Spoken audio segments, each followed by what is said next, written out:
ఉమ్మడి కర్నూలు జిల్లాలో శనగ రైతుల పరిస్థితి అధ్వానంగా మారింది. రబీ సీజన్లో 2,43,167 ఎకరాల్లో రైతులు శనగ సాగు చేశారు. సాధారణంగా జిల్లాలో 1,20,000 ఎకరాలు కాగా 1,15,000 ఎకరాల్లో సాగైంది.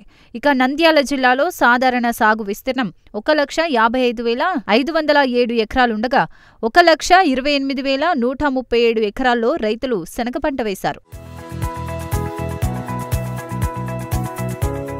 గతేడాది రబీ ప్రారంభంలో వర్షాలు బాగా కురిసి వాతావరణం అనుకూలించడంతో రైతులు పెద్ద ఎత్తున శనగ సాగు చేశారు. ఎకరాకు 9 నుంచి 10 క్వింటాల దిగుబడి వస్తుందని ఆశించారు. వాతావరణంలో మార్పులతో పాటు డిసెంబర్లో తుఫాను ప్రభావంతో పూత రాలిపోయి ఎర్ర తెగులు ఆశించింది. ఫలితంగా ఎకరాకు 5 నుంచి 7 క్వింటాలకు మాత్రమే పరిమితమైంది. ఎన్ని క్వింటాలు రావాలా, ఎన్ని క్వింటాలు వచ్చింది? మాకు ఎకరాకి బాగా వర్షాలు కాలం మంచి 8-9 క్వింటాల వరకు వస్తాయి. మాకు 3.5 క్వింటాల్ 4 క్వింటాల వరకు వచ్చినాయి. 2.5 క్వింటాల్ వచ్చిన వాళ్ళు ఉన్నారు. కానీ నా వరకు అయితే 4 క్వింటాల వరకు వచ్చింది. అయినా నాకు ఎకరాకు 3,000-3,500 లాస్ అయితే వచ్చింది. ఎన్ని ఎకరాలు సాగు చేసినారు? నేను 8 ఎకరాలు సాగు చేసినాను.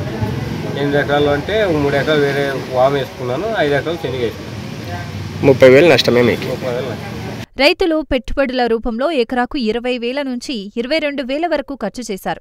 గతేడాది క్వింటా 10,000 ఉండగా ఈ ఏడాది జనవరి, ఫిబ్రవరిలో జేజీ 11వ రకం క్వింటా ధర 6,000, కాబూలీ రకం 6,700 పలికింది.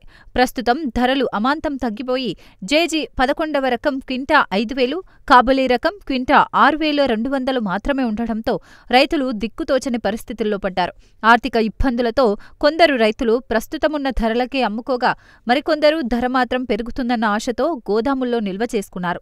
నెలకు క్వింటాల్కు 7 చొప్పున గోదాముకు అద్దె చెల్లిస్తూ ఆశగా ఎదురుచూస్తున్నారు.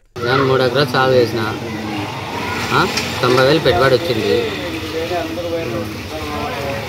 దిగుబడి ఎంత వచ్చింది? దిగుబడి 60,000 వచ్చింది. ఎంత నష్టం? 30,000 నష్టం వచ్చింది. వర్షాలు రాక ఏదో వచ్చింది, పంటది అడిగి వచ్చింది. అది శనగ పంట ఉత్పత్తులు చేతికొచ్చే సమయానికి దిగజారిన ధరలు రైతులను వేధిస్తున్నాయి. వేద సమయంలో క్వింటా 8,000 ఉండటంతో ఎంతో ఆశతో సాగు చేసిన రైతులకు నిరాశే మిగిలింది. దీంతో ప్రభుత్వమే తమను ఆదుకోవాలని రైతులు కోరుతున్నారు.